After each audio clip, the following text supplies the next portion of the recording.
Palakkad ചിറ്റൂരിൽ car പൊട്ടിത്തെറിച്ചുണ്ടായ അപകടത്തിന് കാരണം petrol ചോർച്ചയെന്ന് motor വാഹന വകുപ്പ് കണ്ടെത്തിയിരിക്കുന്നു. ഇന്ധനം സ്റ്റാർട്ടിംഗ് മോട്ടോറിലേക്ക് വീണു. സ്റ്റാർട്ടാക്കിയപ്പോൾ സ്പാർക്കിംഗ് ഉണ്ടായി തീ പടർന്നു എന്നാണ് നിഗമനം. അപകടത്തിൽ മരിച്ച 2 കുട്ടികൾ അവരുടെ പോസ്റ്റ്മോർട്ടം ഇന്ന് നടക്കും. കുട്ടിയുടെ അമ്മയുടെ നില അപകടകരമായി തുടരുകയാണ്. കൊച്ചിയിലെ എറണാകുളം മെഡിക്കൽ സെൻ്ററിലാണ് ഇപ്പോൾ ചികിത്സിക്കുന്നത്. ശ്രീജിത്ത് ശ്രീകുമാരൻ പാലക്കാട് നിന്ന് വിവരങ്ങൾ നൽകും. ശ്രീജിത്ത്, യഥാർത്ഥത്തിൽ ഈ മോട്ടോർ വാഹന വകുപ്പിൻ്റെ നിരീക്ഷണം ശാസ്ത്രീയമായി ആളുകൾ അംഗീകരിച്ചോ? തീർച്ചയായും അങ്ങനെ പെട്ടെന്നൊന്നും അംഗീകരിക്കാൻ കഴിയില്ല സ്കേൻ. അതൊരു പ്രാഥമികമായ നിഗമനമാണെന്ന് മോട്ടോർ വാഹന വകുപ്പും പറയുന്നുണ്ട്. അതായത് പെട്രോൾ ട്യൂബ് ചോർന്നിട്ടുണ്ട്, അതിൽ നിന്ന് ഇന്ധനം ലീക്കായി, അത് സ്റ്റാർട്ടിംഗ് എഞ്ചിനിൽ വീണു എന്നാണ്. സ്റ്റാർട്ട് ചെയ്തപ്പോൾ സ്പാർക്ക് ചെയ്തു എന്ന ഒരു പ്രാഥമിക നിഗമനം മാത്രമാണ് ഇപ്പോൾ മോട്ടോർ വാഹന വകുപ്പിൻ്റെ ഒരു പ്രാഥമികമായ പരിശോധനയിൽ കിട്ടിയിരിക്കുന്നത്.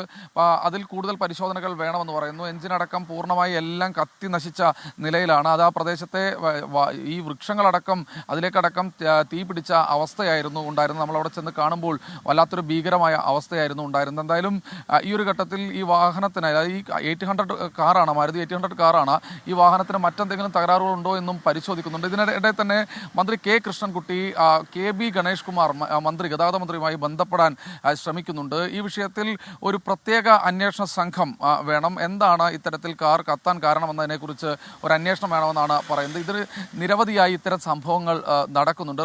വഴിയരികിൽ തന്നെ കാർ കത്തുന്ന സംഭവങ്ങൾ നടക്കുന്നുണ്ട്. അതുകൊണ്ട് തന്നെ എന്താണ് ഇത്തരത്തിലുള്ള ഈ കാർ കത്താൻ കാരണമായതിനെക്കുറിച്ച് ഒരു വിശദമായ അന്വേഷണം, അത് ഒരു റിപ്പോർട്ടായി തന്നെ നൽകണമെന്ന ഒരാവശ്യമാണ് മന്ത്രി കെ കൃഷ്ണൻകുട്ടി ഉന്നയിക്കുന്നത്. അദ്ദേഹവുമായി നമ്മൾ രാവിലെ സംസാരിച്ചിരുന്നു. ഒരു അന്വേഷണ സംഘം വേണമെന്ന് മന്ത്രി കെ കൃഷ്ണൻകുട്ടി പറയുന്നുണ്ട്.